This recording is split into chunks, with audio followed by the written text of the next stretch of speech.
Cassie Sakahara and Lynn Humphries will explore a variety of senior living and in-home care options, covering the differences in cost and levels of care. They will discuss how vital it is to protect yourself when you or a loved one are searching for care or faced with a crisis and needing to find care immediately. Their presentation will address how to avoid pitfalls in determining the best senior care. And now here's Lynn Humphries and Cassie Sakahara. Thank you so much, Chris, for the introduction. And thank you, all of you guys, for having us here today. Lynn and I are looking forward to sharing a little bit more with all of you about some of those senior living options. I think one thing that we want to definitely express right away at the beginning is this is a really overwhelming maze, and there is not a one size fits all.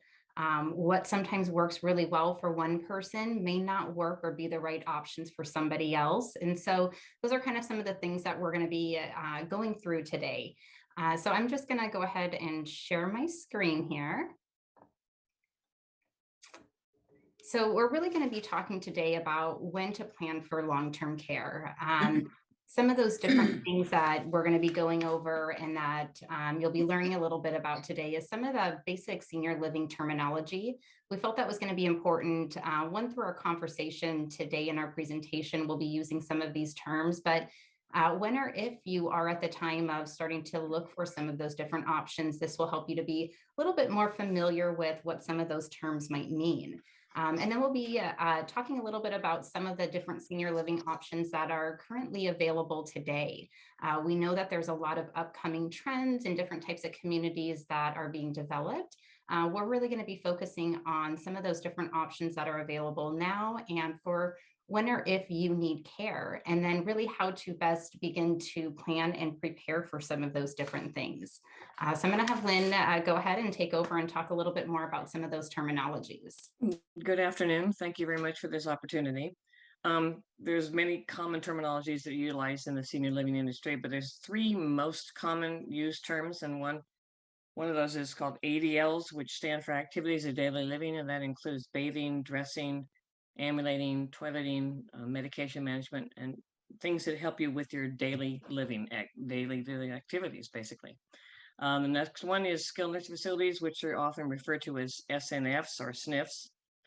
Those are nursing homes either for long-term custodial care or for short-term rehab. Another terminology is RCFEs, which stands for Residential Care Facility for the Elderly. That encompasses all assisted living, memory care, and the small 6-bed board and care homes. Fourth terminology is also the 602 form, which is a physician's report, which is required before anybody can move into any assisted living facility. There are also independent living facilities, less commonly used. That terminology, ILF, is less commonly used. It's usually just called senior facilities or resident or just senior living, or sometimes just retirement homes. And that's basically there are other forms of terminology that we use during conversations about assisted living, like POA and in-home care. But we will discuss all those further on in our presentation. Perfect. So one of the things we wanted to do, as Lynn had mentioned, there's, the SNF, nursing home, and the RCFEs. We thought it might be helpful to just kind of break down some of the differences. And we wanted to start by just talking about the main differences between the nursing home environment and an RCFE. And what we'll do further into these slides is we're actually going to break down an RCFE even further. But to start off with these first two examples, your skilled nursing and nursing home, it's really all under one building typically. And so it's really there to provide medical care. It is often seen as kind of more of that hospital environment where you may have anywhere from 2 to 4 people in a room. And they're licensed and overseen by the Department of Healthcare Services. So oftentimes you are going to see folks that are maybe needing higher acuity levels. This could be somebody who's maybe on oxygen 24 hours, is maybe needing a trach, is bedbound and needing Hoyer lifts. So oftentimes that is a type of care you will see in nursing homes. You could still see some of those things in an RCFE, but Most typically you see it in a nursing home setting. And then the way that these are paid for definitely looks a little bit different. And today we're going to be talking a little bit more specifically about Medicare and Medi-Cal as far as those payer sources, as that is the most common payer sources, even though there are other insurance groups that do support that. Today we're just kind of focusing on that Medicare piece of things. And we'll be talking a little bit further into these slides as well about what that looks like when Medicare is paying for short-term and when Medi-Cal is paying for somebody to be there long-term. I think one of the most common questions that I get asked is what happens when I no longer have money to pay for the care. So those are things that we're going to go into and look at of how Medi-Cal can kind of help support that, just depending on the environment and what that could potentially look like. But you really have nurses that are here 24/7, and there might be 1 to 2 nurses that are managing the medications. You have physical therapy department that is really there for people that are there short term, that might be utilizing physical, occupational, or speech therapy for 1 to 3 hours a day. And then the rest of the time you have caregivers, CNAs, certified nursing assistants, who are helping to support all of those care needs. Some of those ADLs that Lynn had mentioned is really coming through those certified nursing assistants. So Lynn, I'll let you share a little bit more on the RCFE side. Right, the RCFEs are non-medical care. They cannot provide any medical care at all. They are paid for, it's never paid for by Medicare. It can be paid for by Medi-Cal, but less than 10% of facilities accept Medi-Cal. It's paid for by the resident, family, or long-term care insurance. Their care staff is there 24/7, but there's not always a nurse on site in residential care facilities. It's not required, although some do have them, but not necessarily 24/7. The care staff is there 24/7, and sometimes they are also CNAs, but usually they're just caregivers. It's also more of a home type of environment, or a community type of environment. You be in your own room sometimes, or maybe even in your own apartment. It's not sharing a room with 3 or 4 people. Okay, thank you. There we go. Hopefully this view is a little bit easier for everybody trying to switch it over. So before we go into and break down the RCFEs a little bit further, we want to talk about what that cost can look like in a skilled nursing facility. And this is oftentimes kind of one of a big area that can often cause a lot of confusion. So on the skilled nursing side, that's often when you are coming in short-term under your Medicare based on a qualifying stay. There are very few people that are coming directly from home and going into a skilled nursing. It is possible with the right qualifications, but most often the scenario that you usually see is something has happened, maybe a fall that has now led to a broken hip or some fractured ribs, where now your care has changed and you might find yourself in the hospital. There's a couple things that Medicare does require as a qualifying stay, but if you meet that qualification, then your Medicare is able to help cover those costs for you to go into a skilled nursing under a short-term stay. So where you see how we say up to 20 days and up to 80 days, your Medicare allows you to have up to 100 days of a covered stay in a skilled nursing facility. But what that all really comes down to is your insurance and your progression with your skilled need. Just as an example, what we hear is you're in a hospital and the doctors come up to you and said, okay, you still need skilled care. Your insurance is going to cover 100 days. A lot of people get to the skilled nursing thinking that they have 100 days to be there before they have to make their next move. And yes, it's true, you have up to 100 days, but if you have reached your goals or you have now reached a baseline where you're not able to progress beyond where you're at, that's where insurance may no longer continue to cover you. And that's kind of where you're starting to look at that next piece. Going home may not be an option, or you maybe need to bring care into the home to return back. Maybe affording care in the home is not the option, and now you're looking into some of those RCFE options. And so those will be some of the things that we'll talk about, kind of what they look like and some of their costs. Now, let's say maybe going to that RCFE is not an option, and you're kind of at that situation of, and maybe don't have enough finances to pay for some of that care. So then you start looking at converting and rolling over to that long-term side of a nursing home, which really means it's just kind of differentiating the payer of if you're there short-term underskilled or long-term there as a resident. If you do not have Medi-Cal in place, you may be looking at a private pay. And this is just a very average. Every facility is going to look a little bit different, but on average, you could expect about $500 per day. Now, if you're at a point where you maybe can't afford that and you need to get on Medi-Cal, that business office at the nursing home is able to actually help you get onto Medi-Cal, where Medi-Cal now becomes that primary payer source. And you're just paying a share of cost that is based on the income that you are receiving.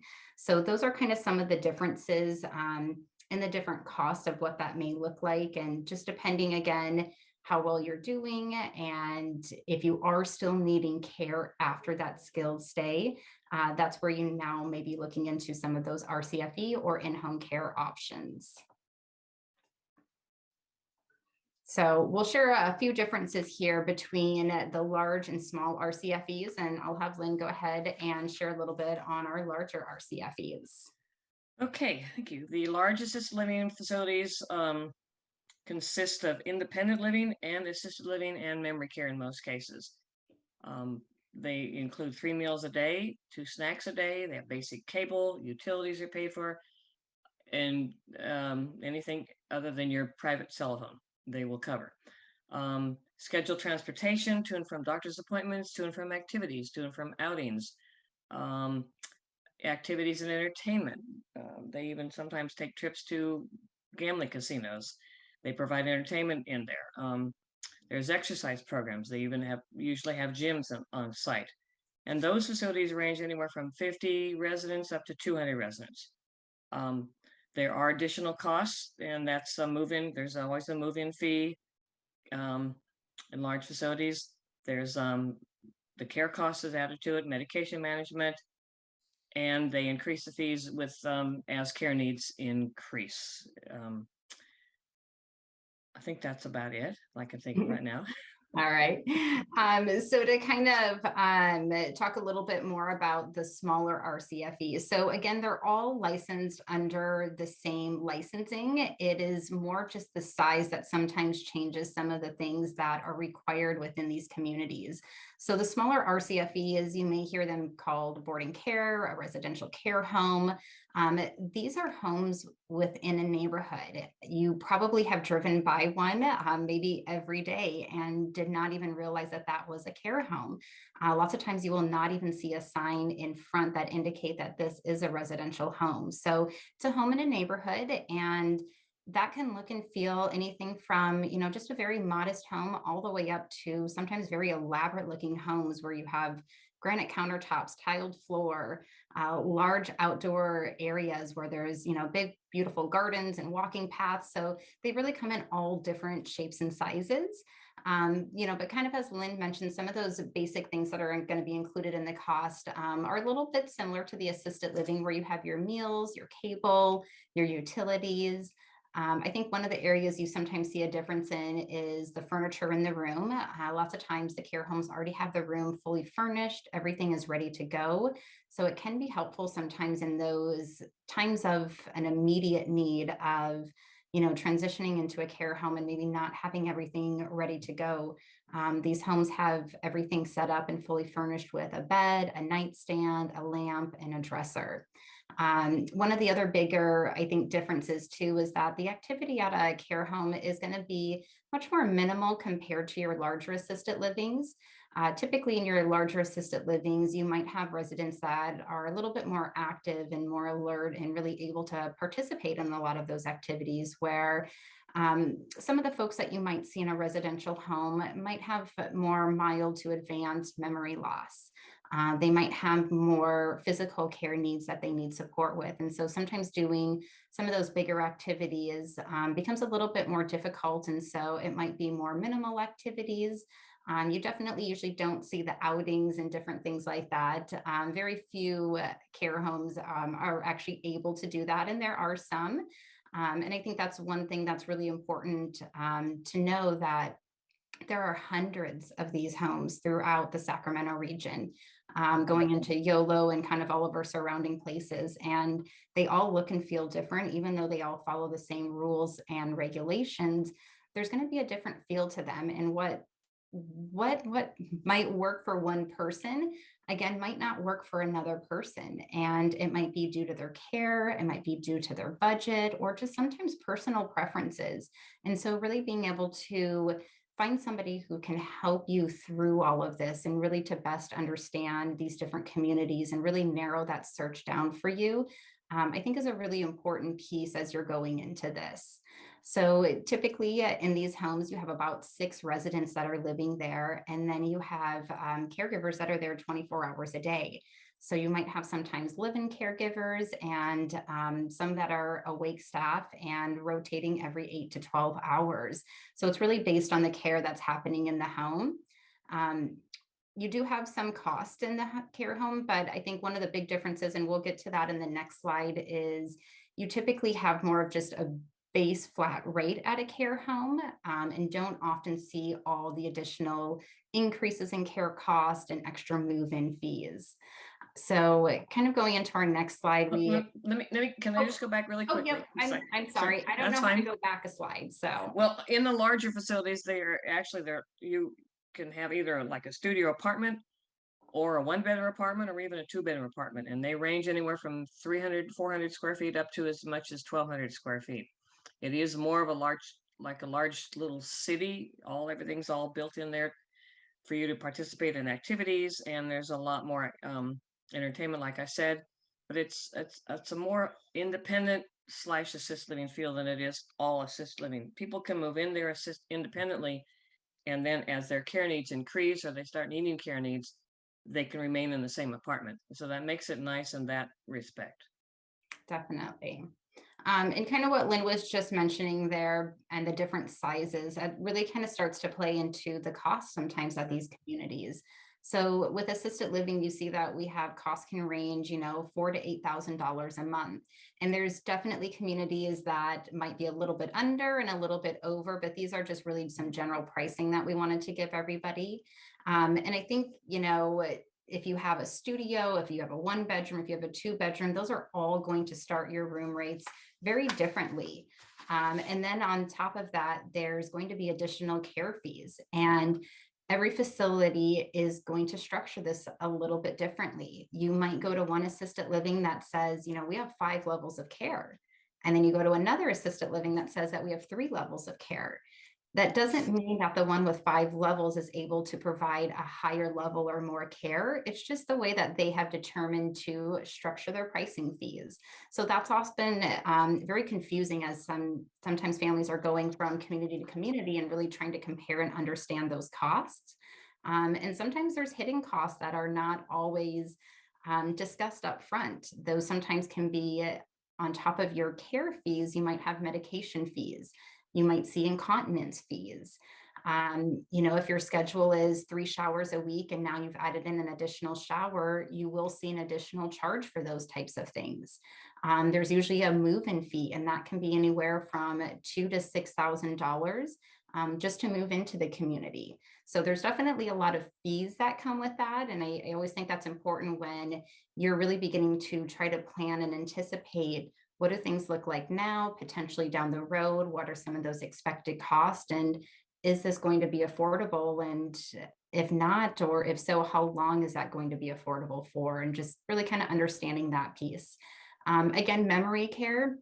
Often you find memory cares inside of an assisted living. It might just be separated by a secure door. Sometimes it's another building off to the side of the assisted living. And sometimes it's its own standalone building or multiple cottages on a community. So they can really come in a lot of different shapes and sizes, but it's really that same idea that we just talked about as far as how that fee structure works. Same idea in a memory care as far as how they charge those fees and what they look at. Now, when we look at a boarding care, you really don't see a lot of these extra fees. I think one thing that is really helpful, especially when somebody has a budget that they're really trying to stay within, boarding cares are often ran by a mom and pop versus a large corporation. And so sometimes when you're working with a large corporation, it may be harder to negotiate rates. You definitely can at times, but usually with a care home, you can really sit down and get personalized with that care home owner and talk about your budget and what that's going to look like. And are they going to be able to keep your loved one? And lots of times, in my experience, somebody that's been at a care home for several years and maybe can no longer afford that $5,000 budget and can maybe only afford $3,500 now. Lots of times you will see that care home work with that family member because you have now become like family to them as well. And it's more about how can we best care for you, and we don't want to see somebody have to transition when they're coming into maybe even end of life. So lots of times the care homes will do their best to try to work with the family and with that budget so they can continue to reside in that same place and age in place. That does not mean that all care homes are that way, but there are a good handful of homes that do operate that way. And what we'll be talking about here next is a little bit about kind of a placement agent, but these are people that can really help you to begin to understand which of these communities are really going to help and support you for what you're going to be needing. And then lastly, we have in-home care. And this is private caregivers that are coming out into your home to help you. Pricing right now, I will say, has definitely increased. We've seen quite a bit over the last couple years where it used to be about $25 to $28 an hour. Now really on a low end, we're lucky if we're finding sometimes $31 and it's going up to $34 per hour. And lots of times you will also see some criteria behind that where every time a caregiver comes out, it might be a minimum of 4 hours that they are out there providing services. Sometimes there's additional criteria where you need to fulfill 12 hours throughout a week. So that would be 3 days at 4 hours. Not all agencies have this, but a lot of them have turned to this model, especially over this last year or two, to really help retain those caregivers that they have, because that does become a big challenge. To keep that same caregiver coming out is having really a good consistent schedule so they can try to keep that same face and that same person coming out to your home. I think if you are coming across an agency where the prices are much lower than what we're talking about, you maybe want to be aware and just kind of ask them a little bit more of, are they employing these caregivers? Who does that responsibility fall on? Really, there was laws put into place about 5 years ago or so, I believe, under the in-home care that really now requires care home agencies to operate a certain way. And I think there's a few of them that have still found some loopholes where they maybe are not employing that caregiver. And when you are working through this agency, you are now actually employing that caregiver. And that can leave a lot of risk and liability open to you as a homeowner and to the person that is now employing this person. So definitely some things to be just kind of cautious and aware of if you are seeing pricing that maybe is a little bit too far under kind of what some of those average rates look like. So you kind of heard me mention a little bit about, finding that advocate or really that person that can best help guide you through this maze. Because again, there's no one presentation you can watch. There's no one book. Every case is very different. Every person is very different, their story. And so, I think one of the big things that we commonly hear when working with a family is, I had no idea you existed. I wish I would have known about you sooner. Those are typically two big comments that we hear as we start going through this process. And we wish that people knew about us sooner. So part of us being here today is, really to also share who a placement agent is and why that person can be so vital to you as you are beginning to search and going into some of these stages and processes. So, a placement agent is really someone who's going to be guiding you through the entire process, really holding your hand, being that advocate for you and making sure that they are referring the most suitable options, whether that's to you or your loved one, whether that's in a community or within the home. And we'll talk a little bit more too here in a minute, just kind of about some of the differences and about placement agents, but I'll have Lynn share little bit on ways that you can find local placement agents. Yes. Sacramento, the Sacramento National Referral and Line. Oh, I'm sorry, I'm having a brain freeze here.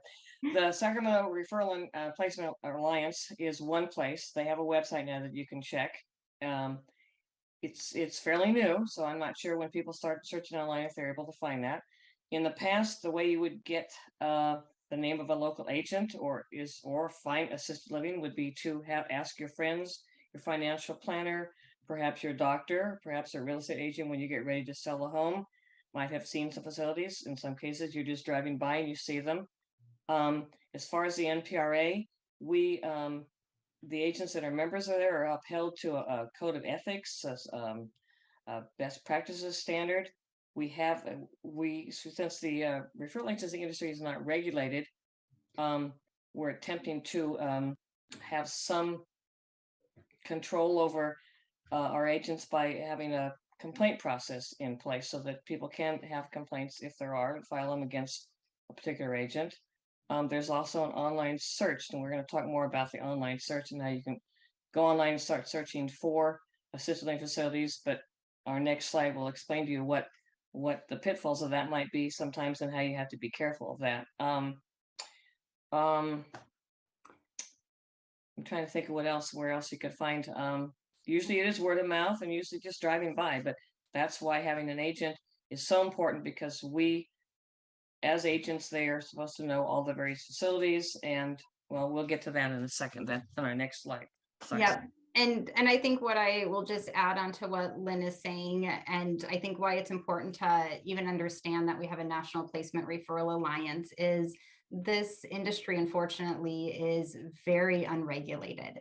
And oftentimes you can have somebody that has very little education or knowledge in this industry that is now being referred to you potentially through a professional, whether that may be somebody at a hospital or just in other areas. So you definitely want to be very careful on the agent that you are selecting. And I think a great thing that this National Placement Referral Alliance has brought together is what Lynn mentioned, that those that are members of the NPRA are holding themselves to those higher standards. They have created self-accountability because a lot of these agents understand the importance of, making sure that we're operating ethically, that we have certain standards in place, because, we're working with people's lives. We're helping you to find that next step, and it's a really big time in somebody's life. So I think it's really important to make sure that you are vetting and finding the right person to help you through this. So Lynn, I'll have you share a little bit more now what a local placement agent looks like. Yes. We are advocates for you, and we should be working just for you. I've often told my clients I'm their advocate, not the facilities advocate. We should be providing you information to help you get through this extremely traumatic process. This is a terrible time in people's lives, and sometimes I've had people say, I have no idea, I'm like a fish out of water. I don't know where to begin, what to do, where to look.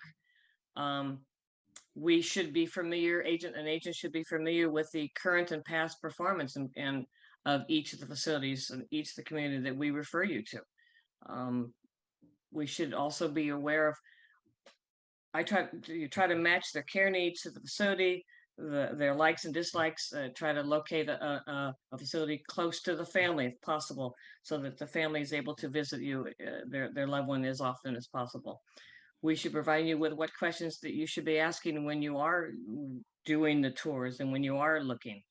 An agent should be able to negotiate certain fees to help you save money. There are fees that some facilities charge that others don't. And so we should be able to help you negotiate through that process. We need to do, an agent should be doing an assessment to fully understand what the current and future care needs are and what your financial needs are. The goal should be to make sure that you don't have to move again if you should run out of money. So you have to take a look at the facility and realize that if your care needs increase, if their cost increase, can you afford it for the length of time you may have to live there? you can't always, and also there's so many agents out there, and there's so many facilities. And Casey mentioned a large number of them. There's probably 1,000 small 6-bed homes now in the Sacramento Valley, and at least 100 large facilities, and growing every day. So we can't possibly know them all. An agent can't possibly know all those facilities. So reach out to other agents to locate one that maybe, if you can't find one that's suitable for your client, find maybe another agent knows of another home in that will be suitable, because there's just too many to know. So be willing to find all the resources you can to help your client. Definitely. Yeah. So the other area, that people I think most often go to is looking online. It's that quick, easy visual to see. The directories are kind of right there. It feels like you kind of just have all the information at your fingertips. I think this is one of those big pieces that we really want people to understand and to kind of take away from today's meeting is you really have to be careful searching online, just like with anything. Unfortunately, the senior industry, especially when you are looking for senior living options, typically is not very transparent online. And oftentimes what you are visually seeing is not actually the real representation of the community that you might actually be going to. So kind of that typical example is you might be going to search online. You've clicked on one of the first couple pages that comes up in your search, and all of a sudden you're being asked, what area are you living in? And you type the area. And before you know it, you've now given some of your information away. And once this happens, and typically most people don't realize this is happening because there's very fine print at the very bottom of the website that's almost impossible to read, that now says that they are collecting your information and locking you in as a potential client for the next 2 to 3 years. What that means to you is that they are now going to farm out your information to all the communities that are within the area that you just specified. So, when we mentioned that there's hundreds of communities, your information, your personal information now may be subjected going out to all of these different communities. And you are now going to start receiving phone calls, emails, text messages that are coming not just from the communities that got your information, but also the online agency that you went on to. Their sales reps are going to be constantly calling you to see, if you've moved into a place, if you've picked a place, but they're not really oftentimes helping you through the process to understand everything. The other thing that often happens with this too is you're given a handful of resources to look at. You might get, 10, 20 different communities that they say, this meets your criteria and fits your budget and it's what you're looking for. And you're thinking, gosh, this is great. A lot of these homes look, really nice. And then you go out to start doing your search. And you really start realizing that as you're going through multiple different tours, that these options are not suitable. They weren't what you thought you saw online. And really, this only continues to cause additional stress in an already really stressful situation. And so I think the biggest common thing that we typically hear when working with people that have searched online is that it just created more stress than it did help. And these calls don't just end in a week or two. We've talked to family members that these calls continue for years. And it's not just also the communities that are getting it. They've now sold your information over to third-party sites as well. And this information, we gather just one in our experience of talking to family members and what's happened to them, but also the National Placement Referral Alliance has really taken a lot of time in investigating and working with different folks at the government level to really tackle and talk about what's happening in these online searches that is really not protective or supportive to the consumer that's looking. So again, just be very leery and be very cautious if you are doing an online search, and to really not give away your information if you don't have to. Or just be aware of kind of what that can happen or what that could look like. And one other thing, a local agent should provide you with at least 3 or 4 facilities to look at, not just one. Yes, yes, absolutely. There should always be choice into everything that you're looking at. And they should allow you to make the decision of the facility, not ever guide you to a certain one. Definitely. So one of the last things we thought that might be helpful, and this is not a perfect bucket of, these are the exact stages, but I think Lynn and I, just through our experience, we felt that these are kind of 4 main stages that we see folks go through. So we're going to go through these, and then we will try to leave these last 10, 15 minutes open for some questions and answers. But really, we're going to start to talk about, what it looks like at starting the process when you're retired, you're healthy, and there's really no concerns, up into that time where maybe now you're in the emergency room or there's been a hospitalization. So Lynn, I'll have you go ahead and just kind of start talking about that stage 1. Yeah, our stage 1 is when we feel like you're healthy and you have no concerns, but you may want to start searching, or at least be familiar with what's out there. And I will tell you, one of the stories is one of my clients years ago. They were looking for a place for the mother while they went on vacation for a few days. She was in her 80s and living with this daughter and son-in-law and grandson. And unfortunately, they needed the physician's report, the Form 602, in order to even go in for what we call a respite stay. That's terminology we didn't use. A respite stay is a short-term stay in assisted living. So they ended up deciding to keep her at home. And they decided also they wanted to start looking for maybe daycare, but nobody had any daycare that was in their neighborhood. So she ended up staying at home. One day, home by herself, she was out in the backyard. Their dog knocked her over. She fell, hit her head, and ended up with head bleed. Excuse me, I'm sorry. Head bleed for about 3 hours. And unfortunately, then her care needs went from going into being fairly independent to requiring an extremely high level of care. So sometimes you need to start searching maybe sooner than you think you do, just to have the basic knowledge, and then know what you need to do for financial planning, know what facilities are in your area, know what facilities cost, that type of thing. Just start familiarizing yourself with what assisted living is all about earlier than later. Stage 2 is now you start having some mild healthcare concerns. And you may now really want to start your search for a placement agent, and by asking around, financial planning, going online and looking for agents. But again, you may not think it's as urgent, but I have another example of a gentleman that contacted me. I'm so sorry, I've got allergies. Contacted me to look for a place because his wife had Alzheimer's. So we did a tour of a facility. He placed a deposit.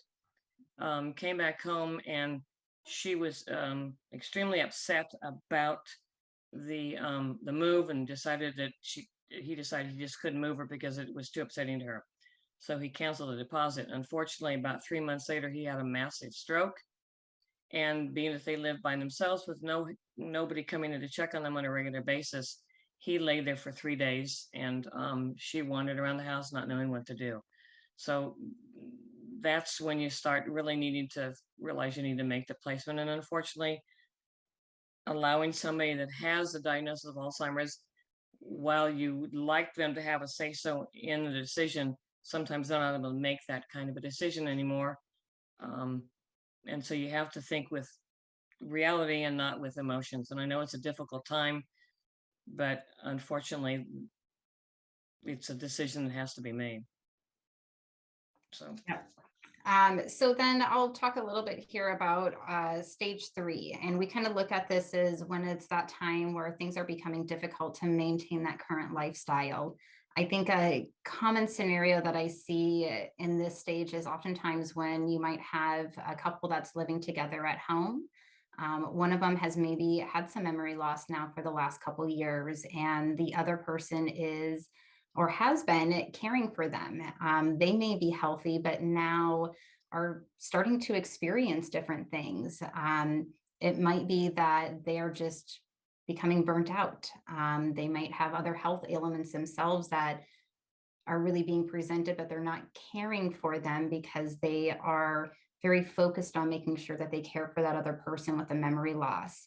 I really see this as a very fragile and important time of really beginning the process. And I think we recognize most people don't want to go into assisted living or don't want to start that care. But I think if anything, this is that time where if you can even look at having caregivers come into the home, it at least gives, especially in this scenario that I'm mentioning, it can give you, the person who's trying to care for your loved one, a little bit of a break. Oftentimes I hear, it's really challenging. They're never going to accept somebody coming into the home to help them. There's a lot of different ways that you can approach this. There's different support, whether it's through your doctor or through your placement agent, that can really come in and help to talk to everybody about, what these next steps look like. And sometimes approaching it in a different way. You can always say, I'm bringing in this for me. I need somebody to help me do these different things. And that's often a really great way to begin bringing in help, and often then gets that person familiarized with somebody, and bringing them in early. So that way, as those care needs are maybe progressing, you already have an agency or a caregiver that is in place, they're in the home, and you can easily just begin to increase those hours or that time as that person's already there. Or as Lynn had mentioned, that respite option.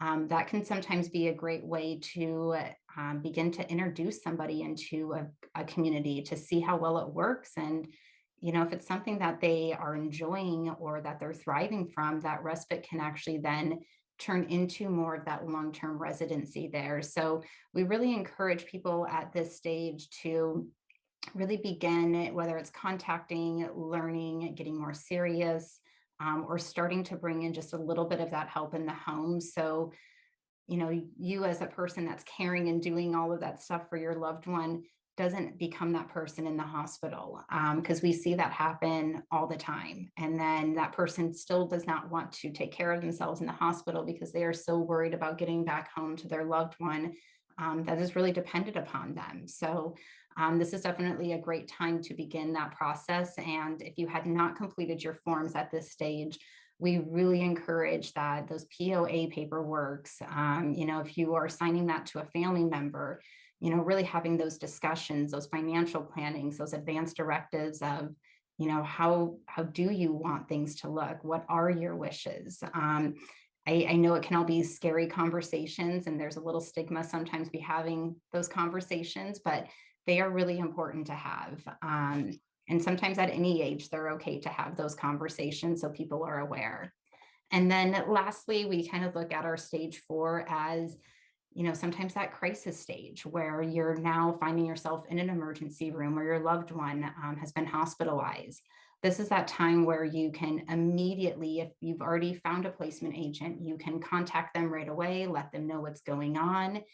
You're often in a situation where you have a day, 2 days, maybe 3 days at the most, where you now have to locate one of these places. So being able to work with somebody that can work through that timeline, and just be aware, kind of as Lynn said, if you only get one referral, if you don't have somebody, make sure you ask for others. It's kind of a red flag sometimes if you're only receiving one option. You should always be given family choice.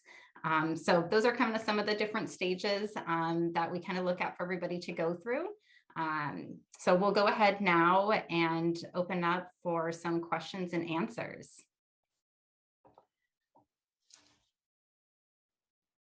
Wonderful. Thank you both so much for putting so much effort and energy into all this wonderful, valuable information. You certainly have plenty of questions, so I'm glad you left us some time.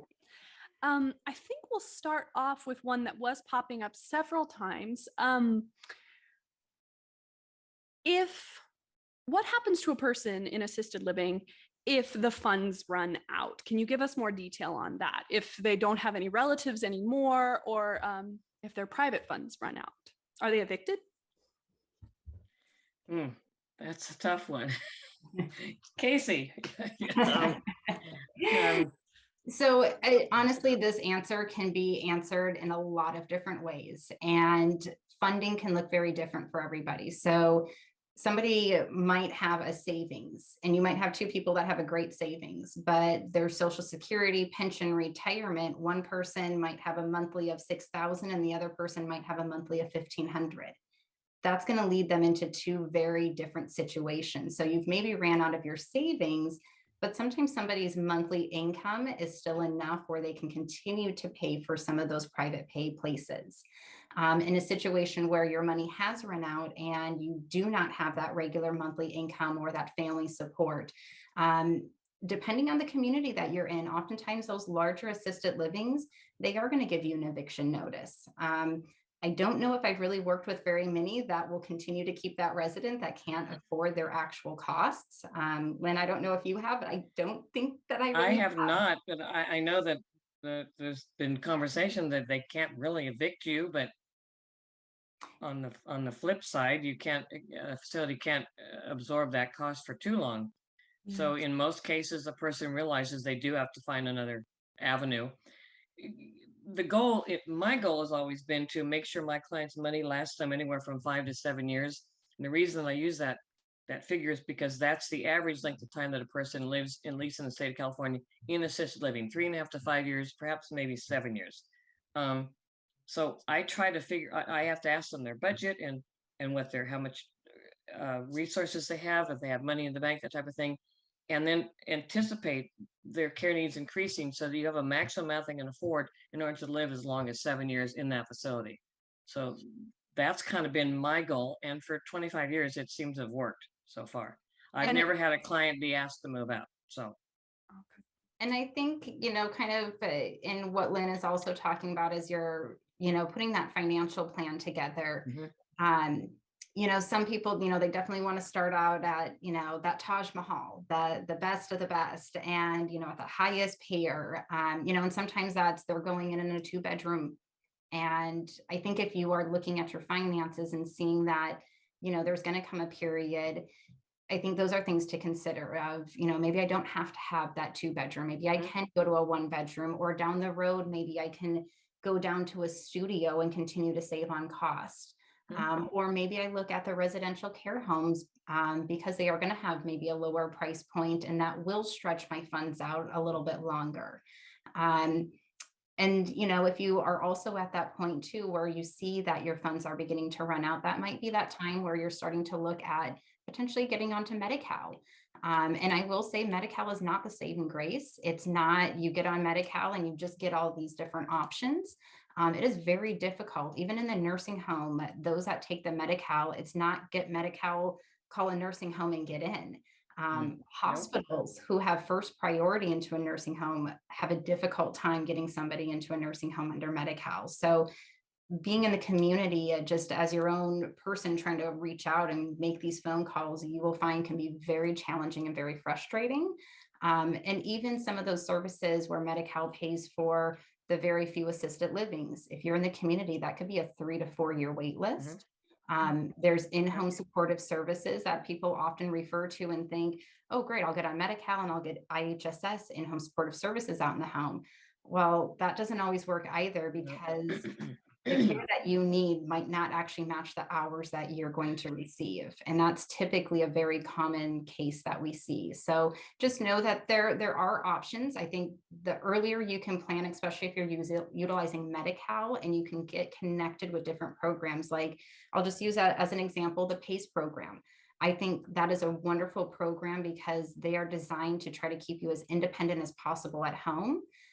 They're funded through Medi-Cal. And so as your care needs maybe start to increase or you need help, if you already have a program like that in place, now they can age with you. And so instead of waiting 3 years on a wait list, you're already in a program that can immediately, with your change of care, start to either bring care into your home or get you into a community. So pre-planning and knowing some of these different resources and talking with people can be really important when you're trying to do part of your budget planning.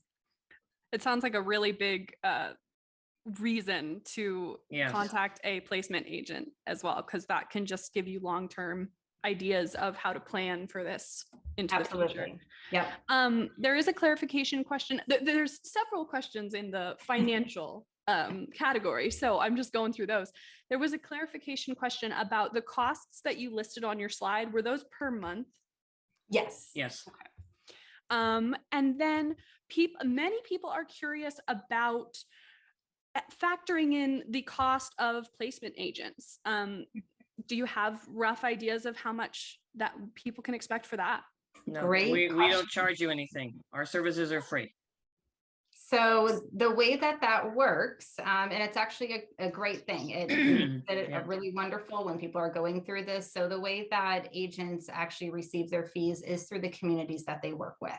So when you do move in, an agency will receive a fee for that.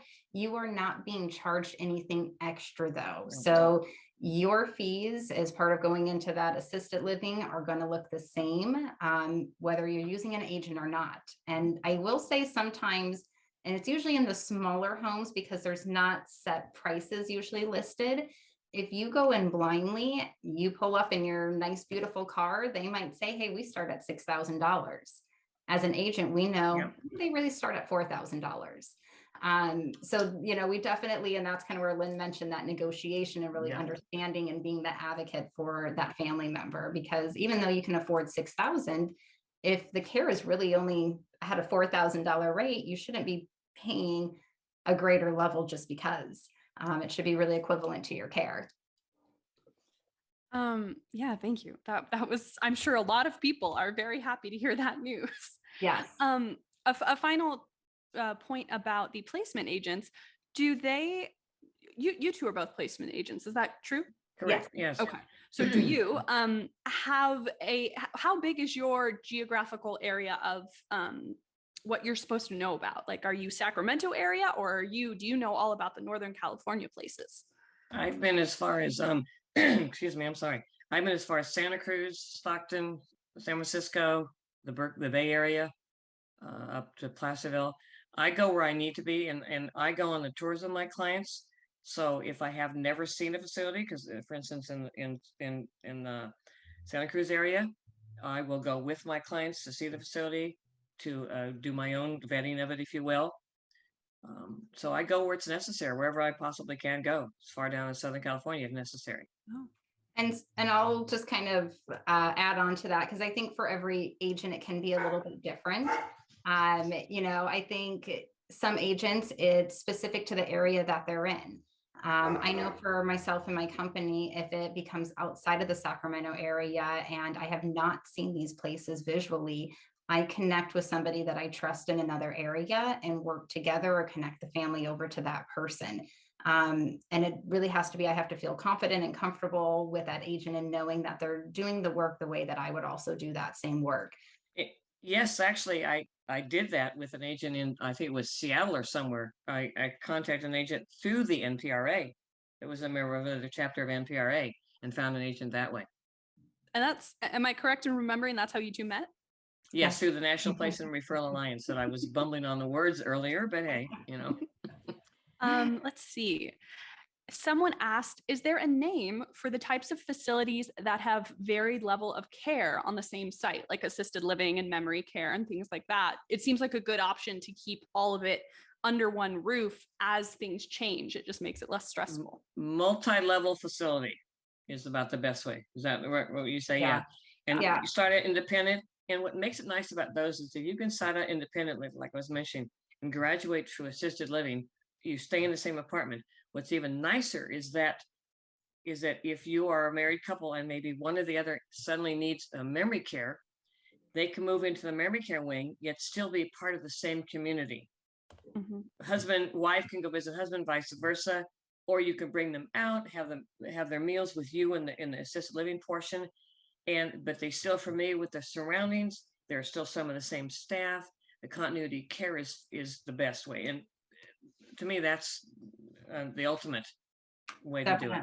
Yep. Yeah. And I agree with that. And I think something just to point out is each community is a little bit different in how they operate that way. So even some of them that have that multi-level, there's some communities that if there's a dementia diagnosis, you're automatically going to the memory care. In some communities, it's not necessarily the diagnosis, but let's do an assessment and determine, are they safe to remain on the assisted living side? So again, working with somebody to really help you understand those communities, so you're not having to go out to 50 communities and figure out which one's going to work for you for what you're looking for. I think that's an important piece to know as well on those multi-levels. And there are some that are called continuing care retirement communities. There are very few of those that are still around. And I think even the ones that had buy-ins now have even opened it up where you no longer have to buy into their community. There are still a few of them that do that, but they've also realized that things have kind of changed over time and now also allow people just to come into their community versus buying into the community. Nice. Okay. I'm trying to think if I can get all these topics in, but I do want to make sure, because several people are wanting to make sure they get your contact info. So we do want to show that slide if we're able. Yep. And also I know that someone put it into our chat. So that's also for our audience to know, but we should try to give both options. So I think a topic I want to try to get to is, can you touch briefly on long-term health insurance policy? Is that something that people can come to you and get advice about, like, before they really need it? How can people get more info on that?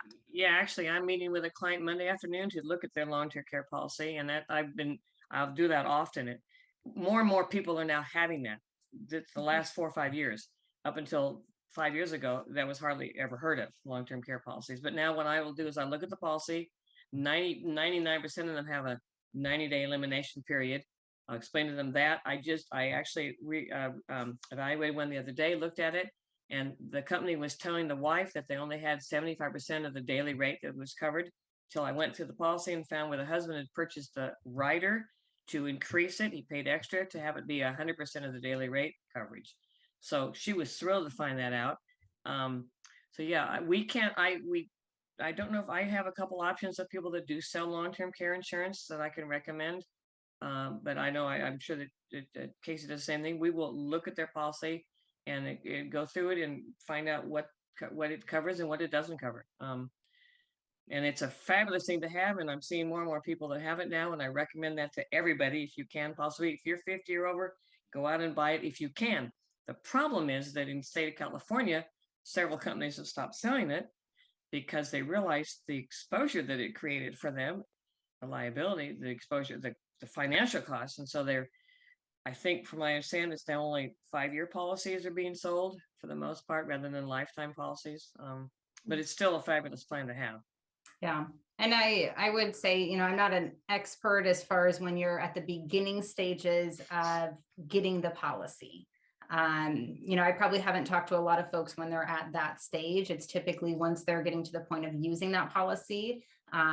Most agents should be able to help look at that policy and kind of flip to the pages that really are pertaining to what's going on, and can kind of help guide you on, okay, these are your next steps. This is what it is really meaning and saying. Okay, so I know that we are running out of time. There are plenty more questions. So I guess it just sounds like if you want those questions answered, just talk to a placement agent, get yourself in that door. They're obviously very knowledgeable. We thank you both, and we'll send it over to Chris now. Yeah, thank you so much, both of you. That was a really fascinating presentation, and I learned a lot about it. So as a little thank you, a small gift, we'd like to offer each of you an honorary membership in the Renaissance Society for the remainder of this semester. So you'll be getting a little letter about that. And we'll also be making a donation in your name to the Seth Nelson Student Emergency Grant Fund. Fabulous. Very nice. Thank you. So for all of our members, remember that forums are recorded. You can see them on our Renaissance Society webpage, or you can go to the YouTube.com and just search for Renaissance Society Forums Committee. Next week, we've got some interesting and timely information about droughts. So David Sandino served as Chief Counsel for the California Department of Water Resources under an appointment by Governor Arnold Schwarzenegger, and he currently serves as Senior Staff Counsel. He received a Fulbright Fellowship to teach in Russia, where he taught international environmental law at the Moscow State Academy. David's academic career is centered on teaching natural resource courses at several academic institutions, including Sacramento State University. And his presentation next week will provide an overview of California's hydrology, water infrastructure, and regulatory framework, and discuss how California manages its water supply during these dry years. So we look forward to seeing everyone there next week, and thanks for everything. Talk to you then.